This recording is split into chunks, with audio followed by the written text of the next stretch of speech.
செவிலியர் மாணவி உயிரிழப்பிற்கு விசாரணை நடத்த குழு அமைத்து அந்த குழுவின் அறிக்கையை பொறுத்து நடவடிக்கைகள் எடுக்கப்படும் என தமிழக சுகாதாரத்துறை அமைச்சர் அருண்ராஜ் தெரிவித்தார்.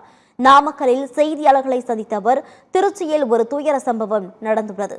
3ஆம் ஆண்டு நர்சிங் மாணவி உயிரிழப்பிற்கு காரணமானது குறித்து விசாரிக்க குழு அமைக்கப்பட்டுள்ளது. இந்த குழு அளிக்கும் அறிக்கைப்படி முழு விசாரணை நடக்கும் என தெரிவித்தார். குற்றவாளிகள் நிச்சயம் கைது செய்யப்படுவார்கள் என்று கூறினார். எந்த காரணத்தினால அந்த உயிரிழப்பு ஏற்பட்டதுன்னு விசாரிச்சு உடனடியாக ஓரிரு நாட்கள்ல அந்த அவங்க ரிப்போர்ட்டை கொடுக்கணும்னு நாங்க கேட்டிருக்கோம்.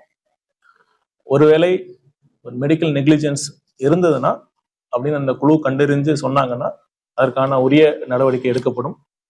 அதனால அரசு முழுமையா இந்த பிரச்சனையில நாங்க முழு கவனம் செலுத்திட்டு இருக்கோம்.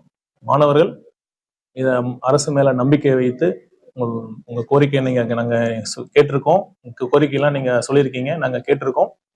அதனால இந்த குழு அவங்க ஆராய்ந்து ரிப்போர்ட் கொடுக்குற வரைக்கும் கொஞ்சம் பொறுமையா இருக்கும்படி நாங்க கேட்டுக்கிறோம்.